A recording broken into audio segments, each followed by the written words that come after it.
We will deliver our commitment to spend 2.5% of GDP on defence, but we will bring it forward so we reach that level in 2027.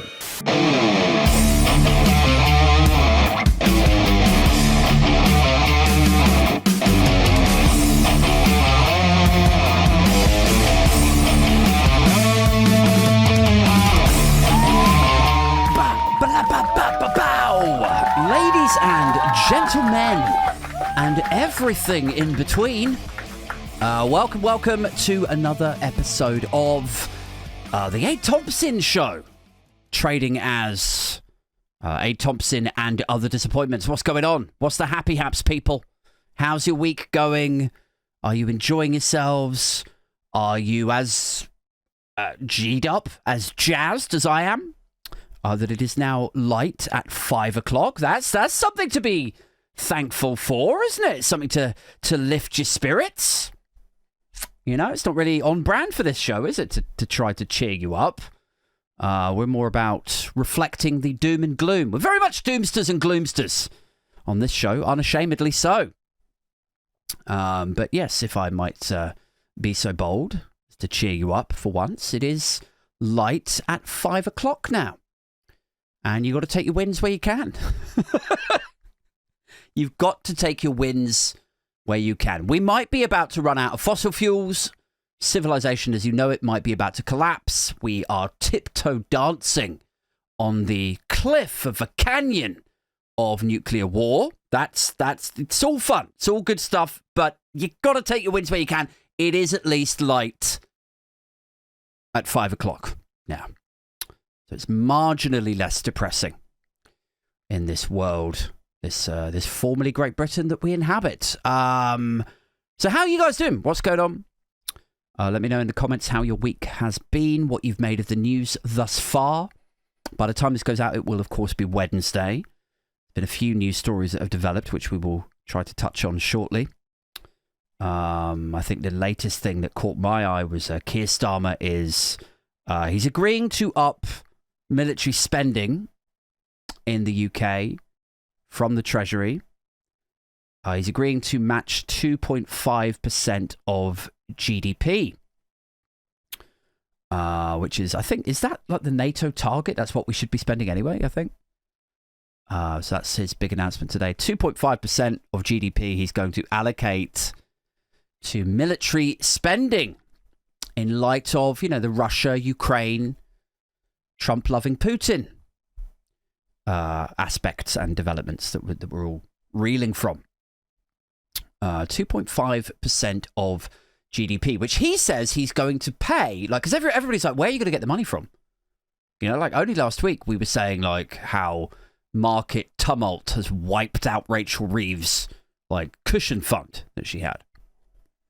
She kept 9 billion or 12 billion or something to the side just in case something bad happened. Something bad happened. Now she doesn't have that money. So now everyone's like, how could you possibly hope to pay for this military spending? When only 2 weeks, 4 weeks, 6 weeks ago, Rachel Reeves was like, I'm going to ask every single one of my departments, education, health, whoever, you've all got to find 5% efficiency savings. So they were already broke before this military spendathon, this shopping expedition of, new aircraft carriers, new Harrier jets, whatever. Where are you going to find the money from? And Prime Minister Keir Starmer is he's like, well, it's funny you should ask that. International aid. We're going to basically UK Doge this in all but name. How over in the US, they've been really proud of themselves. Slashing and trashing USAID, they keep calling it. But it's USAID, right? It's helping developing nations. It's giving them a leg up. It's saving people from hunger, contaminated water, that sort of stuff. They're trashing it. They're getting rid of all of it. And now Keir Starmer is saying that that's basically what he's going to do. He's going to pay for this military spending spree by trashing our international aid commitments. And I don't know about you guys, I'm sure I don't just speak for myself here. when I say I am really impressed, I think that's definitely the right move, morally, ethically, politically. I think it's it's definitely the right move. Anything to avoid taxing the rich. I think that's something that we can all agree on in these times of such division, political tribalism, our binary way of thinking about literally everything. Everything becomes a divisive culture war subject, doesn't it, these days? But this is something I think we can all agree. There's definitely common ground here. Anything to avoid taxing the super wealthy, because they work hard, or they worked hard. Somebody worked hard for that money at some point, and God bless them. They're the life and soul of this country. What would we do without the billionaires? I ask you, I implore you to answer that question. Just trouble yourself, really terrify yourself for one moment, and just consider, what would this country be like if we taxed the billionaires? If we scared off the billionaires, what would it be like? A lot of the time around the Brexit debates, there was this sort of talk about, if we turn off the immigration tap, where are we going to find the immigrants from? Where are we going to find the workers from? Where are we going to find the labourers, the fruit pickers? Where would we find these guys from if we left the European Union? And I take a similar approach to billionaires. If we scare these poor, vulnerable, brittle souls off, where, oh where, would we be able to find more billionaires? It's, we can't have British billionaires, just like we can't have British fruit pickers, British cleaners, British hospitality workers. They just don't exist. It's I think this is the right move. I'm definitely sold on it. If you have to take food out of the mouths of the inhabitants of third world countries, if you have to allow them to drink contaminated, piss-coloured water and contract cholera and die before the age of 30, I think if you have to do that to bolster your armed forces that pretty much everyone agrees nobody is ever going to use. I mean, it is really just a vanity exercise. It's a geopolitical pissing contest, isn't it? But if you have to keep up with them, if you have to have the shiny new Harrier jet, well then, that's what you got to do. You've got to take the food out of the mouths of starving Palestinian kids, I guess. African kids. Anyway, you get the idea. So he's going to trash international aid. And this is definitely the sort of policy that I was looking forward to from a left of centre party taking power in the United Kingdom. I was psyched. I was super excited about escaping the prospect of a Conservative government who were, before the election, talking about getting rid of international aid. I don't know if you remember that. A lot of Tories were talking about, we've got to reconsider how much we put into this international aid kitty. We've got to look after our own first. To which the only sane reply, of course, was like, yeah, could we look after some of our own? How about we rebuild some schools, expand the prisons? How about we adequately fund the social care sector? No, that's socialism. We should spend it all on tax cuts. Came the reply. So that was the last. That was the last story that I saw before I came out here. Keir Starmer's Labour Party are going to dilute their international aid commitments and drop my pen. Sorry. And they're going to use the money on some shiny new artillery. I'm psyched, guys. Don't know if you can tell. Don't know if you can cut through the sarcasm to get to my actual stance on this. But it's pretty shit. It's pretty disappointing, but it fits, it fits really well in the lackluster suite of policies that we've seen from the Labour Party over the last 2 or 3 months. It's, can't say I'm particularly Shocked, guys. Anyway, enough about that. Maybe we will come on to some more news, party political or geopolitical. Maybe even a weird news story in a minute. We'll see. See how we do. Here's my news anyway for this week. Here's my my latest developments. My kids went back to school, back to nursery this week. So that's nice. The extra layer of parenting, the stress, the cost of days out that you are pretty much forced to take them out on. That's now all over. The stress of all of that will begin to subside. My son sort of somehow got it into his mind the night before he was supposed to go back. He got it into his head that he had an inset day, which was a bit weird. Like, so he wouldn't have to go back the next morning. I don't know if any of you guys are parents, firstly, or, if you are parents, if you've ever had something like that where they just get this idea in their head. He was sure of it. He was like, no, I've got an inset day tomorrow. Like, I don't have to go back to school tomorrow. I was like, I don't think you do. Like, normally, like, I'm pretty good about this stuff. I've learned the hard way that I have to check the calendar, the school calendar, or like I check the PDFs before they go on half term. And he was like, no, it's totally an inset day tomorrow. I'm like, mate, like, okay, if you do, then you do, right? That's fine. But I haven't heard anything about it. And normally, like, the parents chat, like the WhatsApp chat that all of the parents are on, that kind of blows up like a day before from some sort of, ill-prepared dad. Knackered out, stressed mum is just like, is it an inset day tomorrow? Is it a mufti day this week? Like that sort of thing, right? It's normally me. Okay, fine. I admit it. But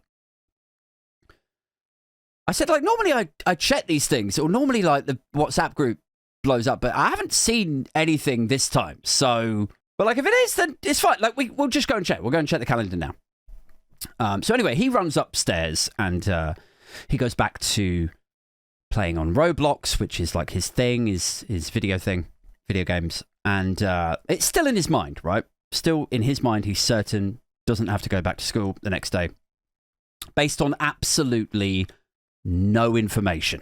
Yes. He can't tell me that he's heard it from his friend. Nobody's talked about it on Roblox.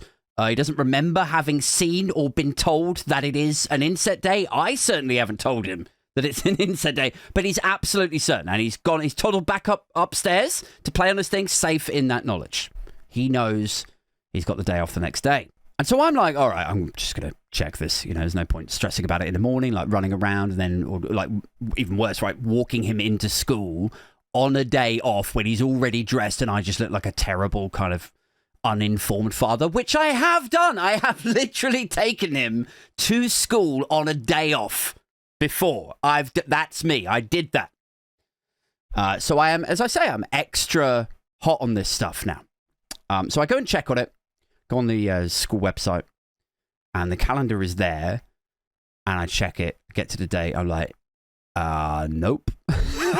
School definitely starts again tomorrow. Class is back. 21st of February is there, like clear as day. And so I go and like knock on his door, and I'm like, but I'm not sort of trying to break it to him gently, but I just, I'm not rubbing it in his face or anything, to deliberately upset him. But I'm like, look, bad news. Looks like you are back tomorrow. And he's like, what?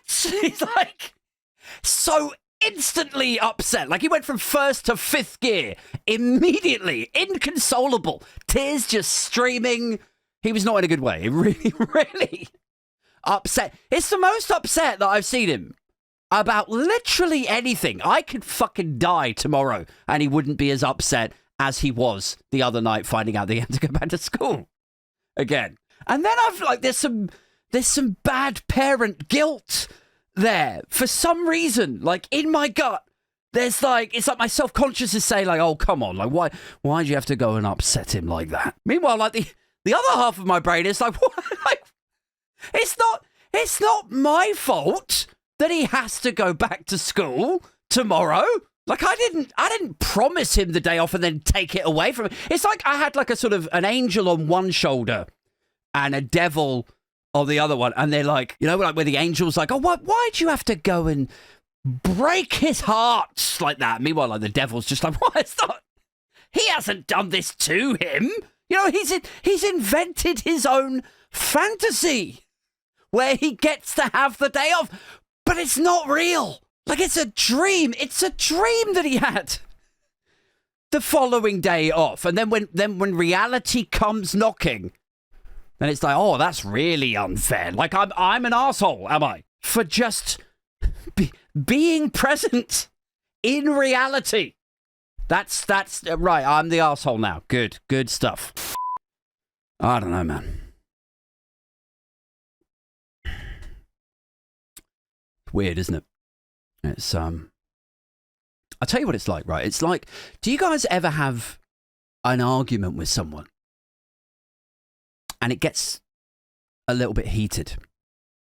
You know, it might not be about anything particularly important, but like the argument, the exchange starts to get just a little bit heated, and they're like, oh yeah, well, if you think that, you should just look it up. Go on, look it up on your phone. Look it up right now. And then you do look it up on your phone. And you were right. But you feel like, but then now it's really fucking awkward. Like, you feel bad for being right.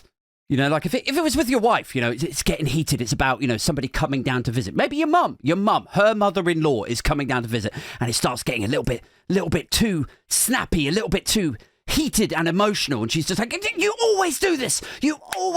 You didn't say that. Go on, check it in the WhatsApps. And then you do, right? You pull out the WhatsApps, you scan back, and it's there. It's like, I mean, it says it really clearly there. It says clear as day. It's like the 16th.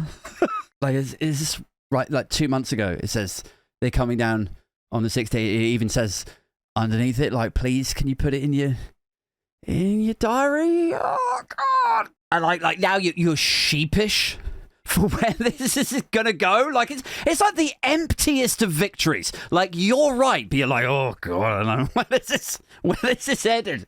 You know, it's like you win the argument, but lose the bed for the night. You've gained a night on the sofa from winning the argument. What have you even won? Anyway, it was like that. It was like that with my son. It was like me going, actually, you do have to go to school tomorrow. What? Just a reality meltdown in his head. Just cannot deal with his fantasy, magic alternative reality not being real. Like, maybe a career in right-wing populism could beckon, you know? Maybe a career in populism could work out for him. Anyway, look, he calmed down eventually. He'll get there. He's a good kid. He's a good kid. He's just learning these things like on the fly. Do you know what I mean? He's learning how to handle disappointment in real time. He's learning, or he has learned now, to check things before he starts face value believing them off the back of absolutely nothing, which is a good skill, I think. It's a good skill to have mastered before the age of 9. I think it's a skill that is currently in a national skills shortage across Europe, the United States, Argentina, and beyond right now. You might have heard about that. Anyway, let's move on. I thought we would check in on friend of the show, Allison Pearson, tonight, guys. Allison Pearson of two-tier policing fame. Oh, she started it. Many cover versions since, not least the front page of the Mail on Sunday last weekend, just gone, in which they said, knock knock, come out, it's the thought police or something. Don't know if you guys saw that.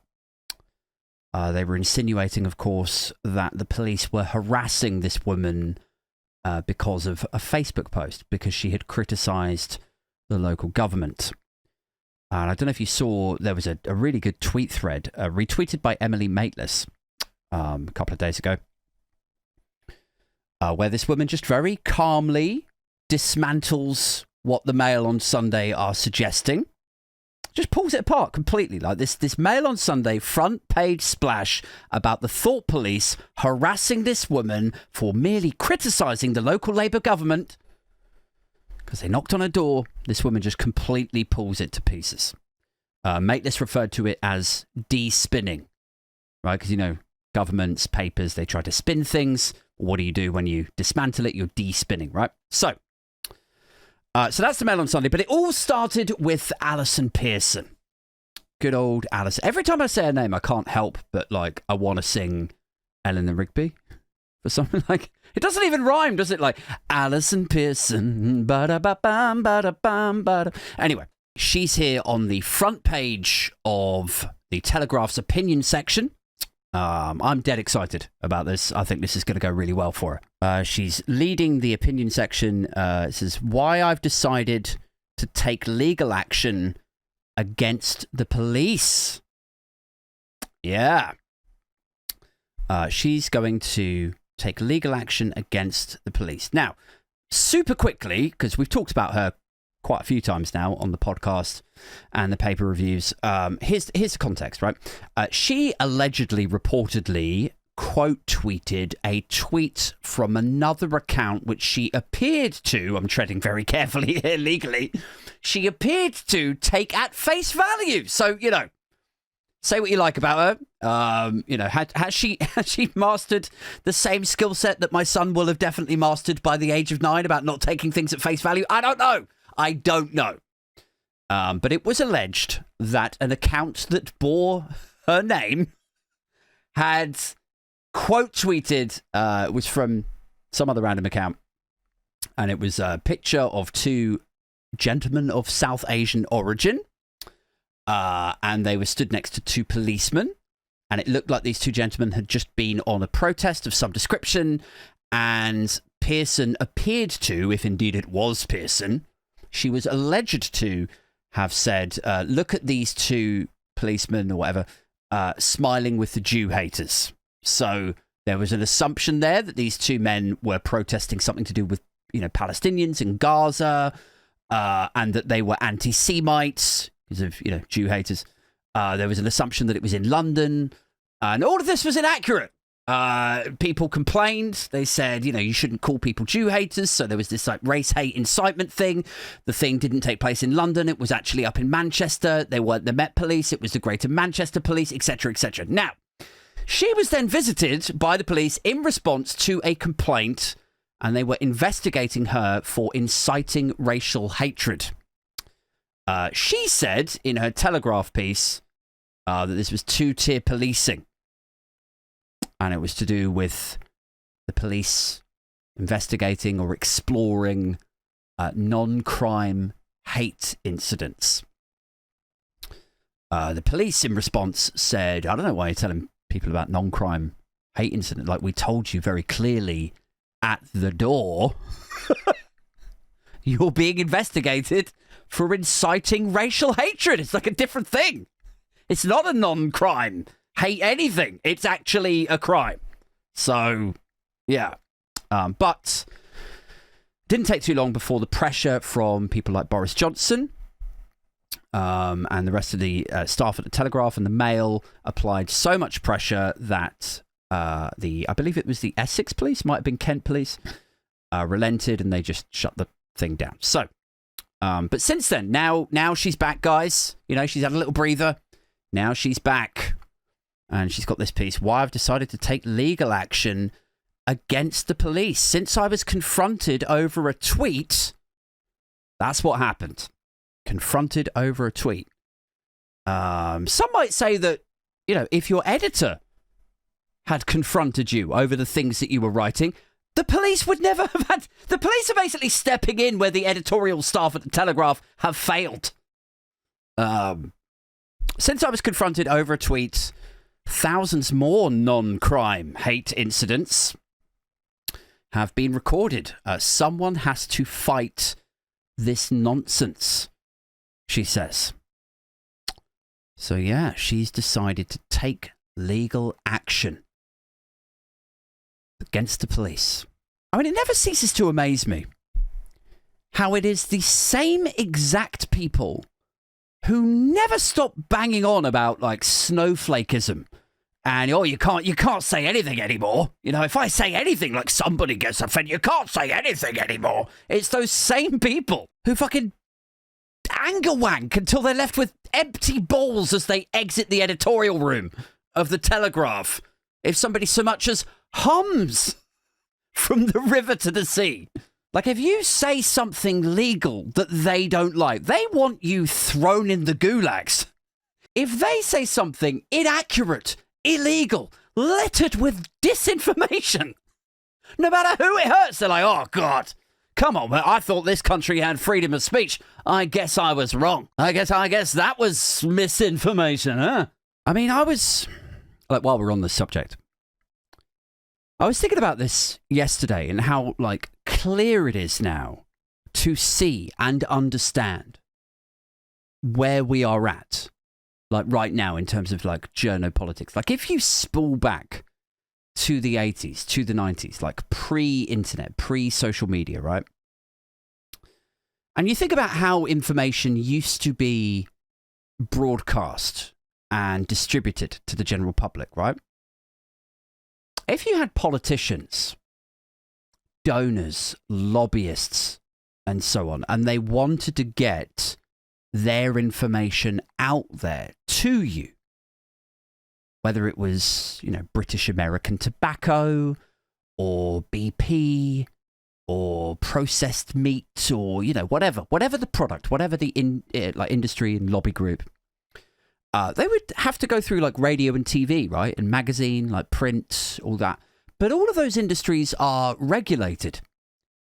All of that stuff, like you can't just say anything. Like if you say a thing that is inaccurate or harmful or threatening, you know, you'd be hauled up in front of the regulator and they would, you know, withdraw your license to broadcast or to distribute your newspaper, in theory.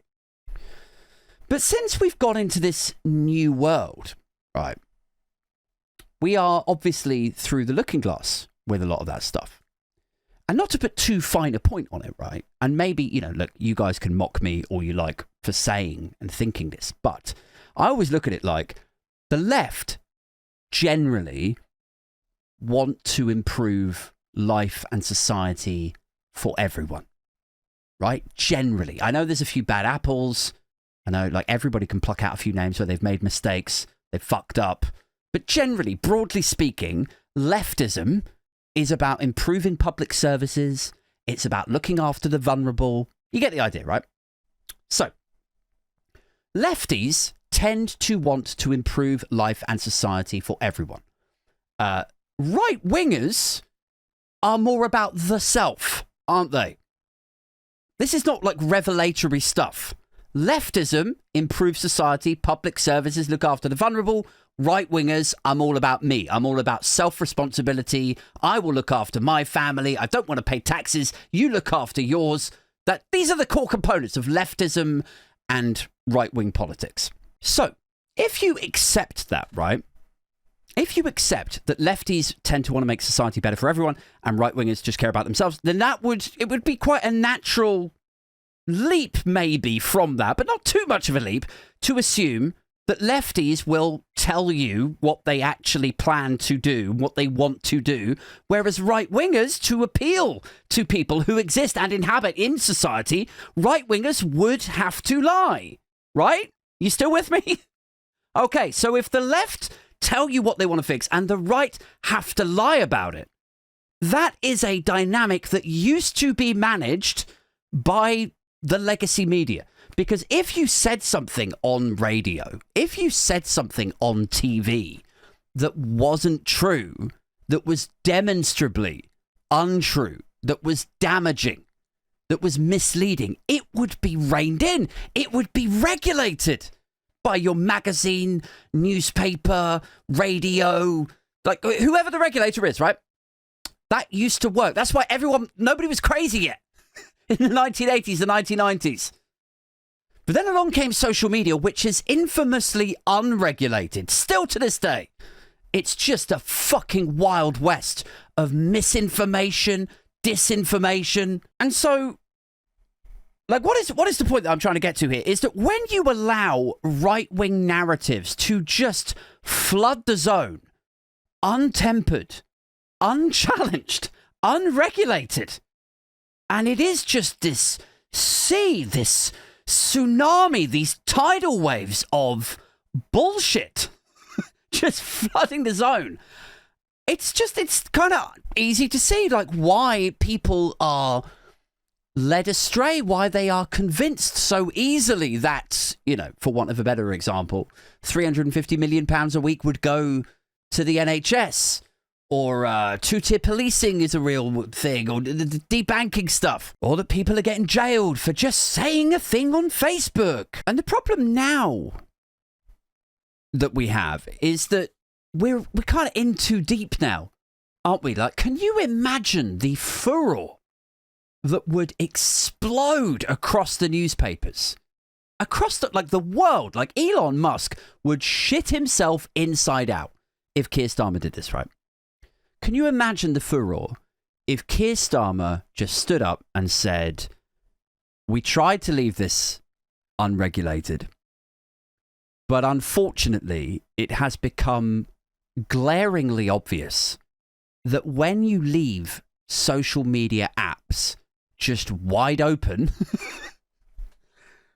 to Russian interference, to people just setting up a news thing and the group that can just publish doctored images constantly. Like, there's just too many fucking stupid people. You can call me an elitist if you want. You can say I'm looking down my nose on it. But the fact remains that you lot cannot be trusted with this technology. If we had allowed the newspapers and the news organisations to just run riot in the 80s and 90s, the same thing probably would have happened. People would have just been fed more bullshit and they would have believed it. But you know what we did? We stepped in and we regulated that shit. And so now what you're seeing with these, like, it's even worse now because you have echo chambers and algorithms, right? But now what you're seeing is what happens when people are conditioned and brainwashed by complete fucking nonsense and conspiracy theory. Like, there's a reason that Alex Jones and David Icke don't get paid to put out columns in, like, the Telegraph and the Times. Although, do you know what? Give it 6 months, you might see it. Like, there's a reason that Walter Mitty wasn't given a primetime current affairs chat show. It's just, what are we doing? We're letting these complete nutcases flood the zone with their own take on what is happening, are we? This is your trusted news source now? And most people, this is a fact as of this week, most people now are getting their news from online and it remains completely unregulated. So anyway, yes. The left generally want to help people. The right generally do not. Obviously, there are exceptions. The right have to lie, therefore, in order to gain support. And whereas historically, traditionally, that wasn't a problem with legacy media like newspapers and broadcast, now that we are through the looking glass into this realm of social media, which remains unregulated, it is and continues to be and will always continue to be a big fucking problem. And here's the kicker. Now that the traditional media are trying to keep up with the social media stuff, right? That's why you see newspapers like the Telegraph veer into conspiracy theory. That's why you see the Sun, the Time, like, they've all got, like, the Express. The Express used to be a serious newspaper. Just saying that makes me laugh now because it's so unutterably ridiculous. It used to be more than just a staff pamphlet for the Conservative Party. The Daily Express. But all of these newspapers, probably you should include The Guardian and The Mirror on this, like, all of them have grown more and more polarized and tribalist because they continue to try to catch up with the echo chamber algorithms that have actually constructed your new reality. Like, does that make sense? Like, everything that you saw on your Facebook feed, your Twitter timeline, all of that stuff is your psychological reality. To you, that is the news. That is what is happening. And so if these newspapers want to stay relevant, if they don't want to alienate readers, then they've basically got to mimic that. The same sort of algorithmic content. That's why you get so polarized, tribalist, far-right nonsense now in a lot of these kind of, former respectable broadsheets. And of course, it's not helped by the fact that, they're competing with real-time news, right? Twitter is, or used to be, where news happens. Used to be the tagline, didn't it?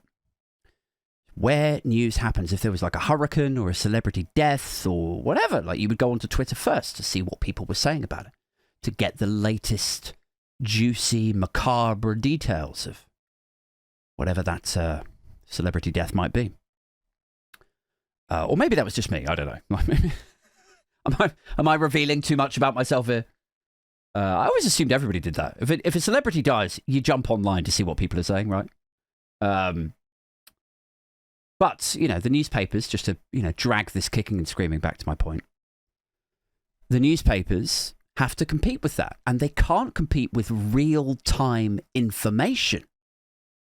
So what they do, or what they did, was they pivoted quite aggressively into opinion, into, quote, analysis.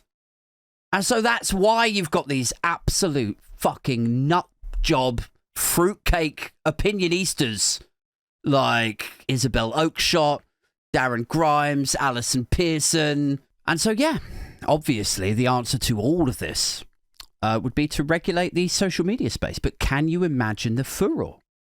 Can you imagine how it would be presented? They would say it was an attack on free speech. They would call him Keir Starmer again.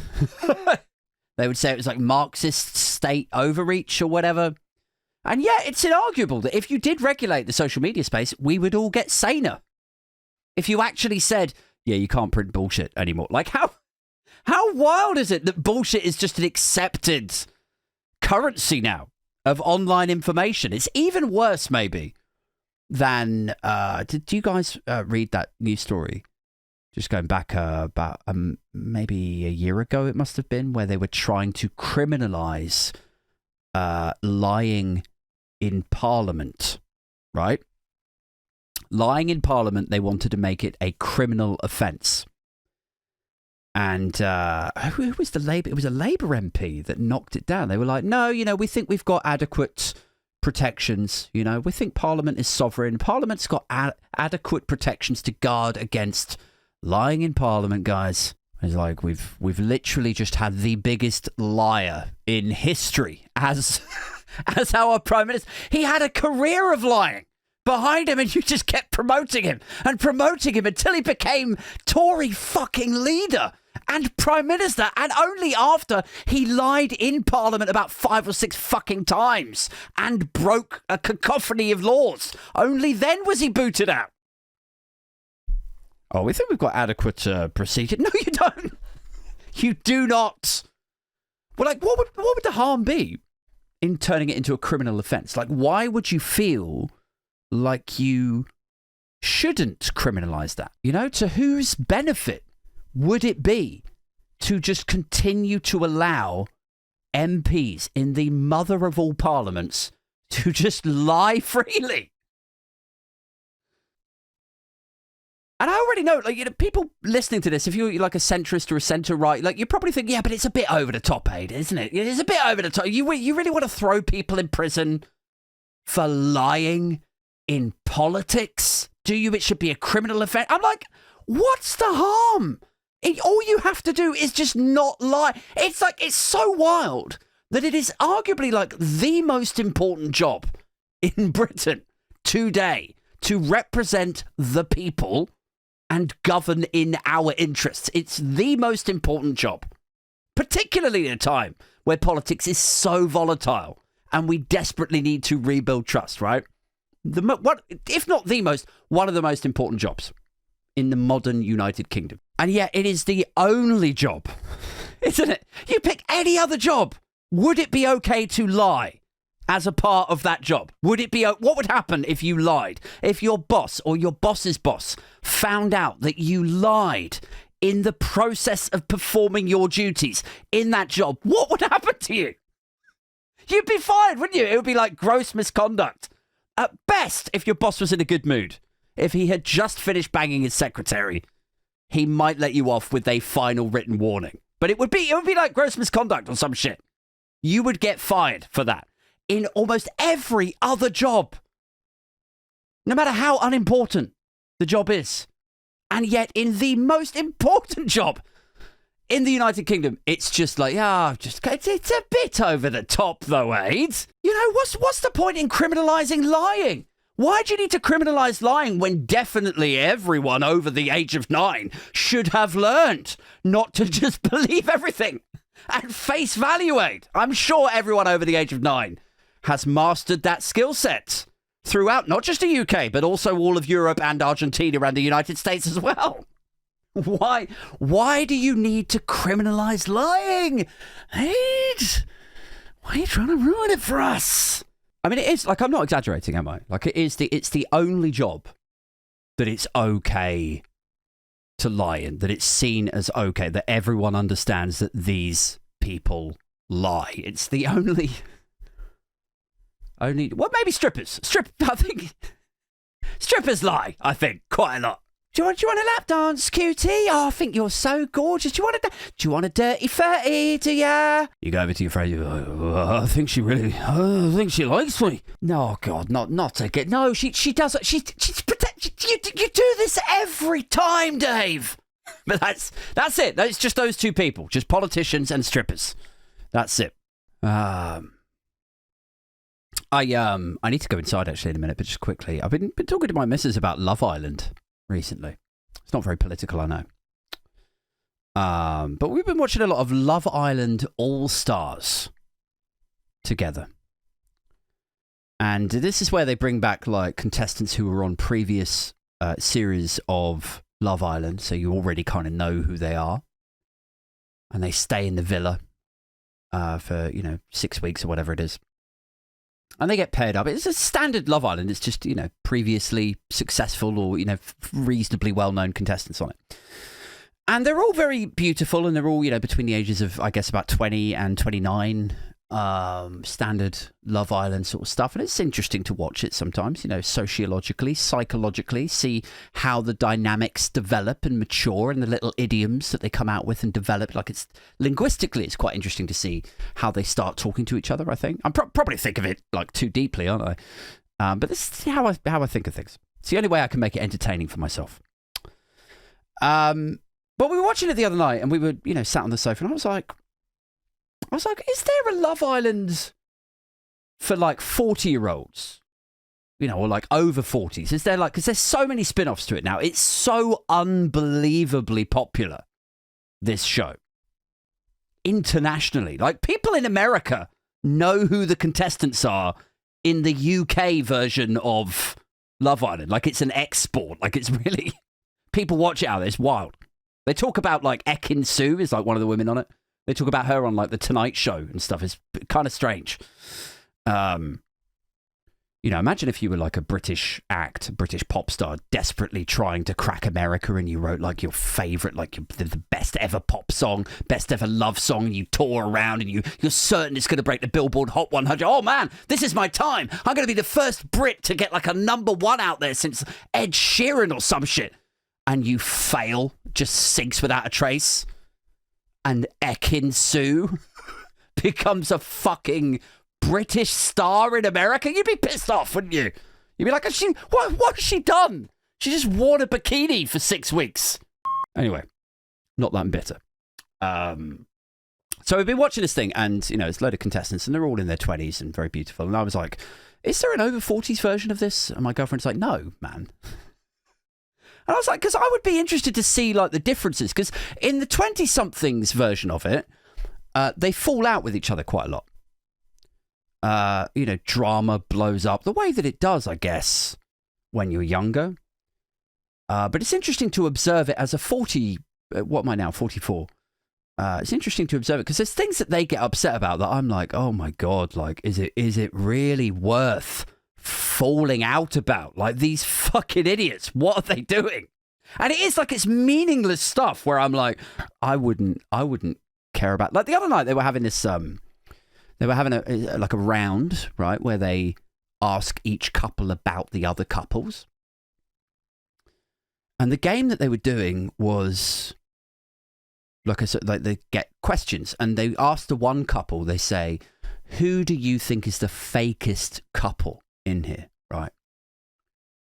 Oh, like who's in it for just the fame? Who can you imagine is just going to split up as soon as they get out of the villa? Because it's supposed to be Love Island, right? They're supposed to meet each other and fall in love in there.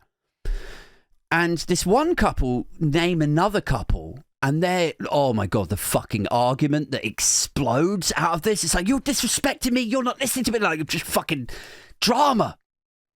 And I'm like, God Christ, like what? Like, it's a game. Like, who gives a flying fuck? Anyway, I'm saying to my missus, I'm like, is there a 40s, And she's like, no, because like the 44-year-old version would literally, because they're all standing up behind these podiums while they're talking to each other. And she's like, the 44-year-old's version of it would be like, if somebody told us that they didn't think that we were a real couple, like, oh, we think that you're a fake couple. My girlfriend was just like, I wouldn't care. I would just be like, I don't care. Like, nobody's going to make that show because 44-year-olds don't give a king's cross fuck. She would be like, this is what she said. She goes like, I would just be stood there. I'd be like, you've been filming this segment for hours. Can I sit down? You think I'm a fake couple? You think we're a fake couple? Great, fine. Does that mean I get to sit down now? I'm in these fucking heels. These heels are killing me. She would be like, can somebody just make me a cup of tea? And now it makes me want to see it all the more, the 44-year-old's version of Love Island. Somebody needs to pitch that. I would be all over it. We don't think that you're a real couple. We think that you're a bit fake. We think you're just sort of in it for the... Oh, I don't care. I don't fucking give a shit. There'd be the total opposite of the drama.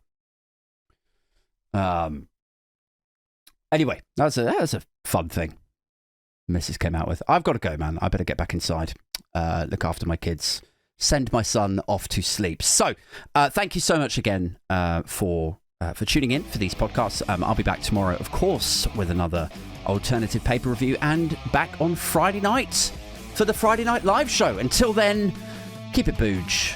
Keep it Bimfluencer, guys. And we are out this motherfucker.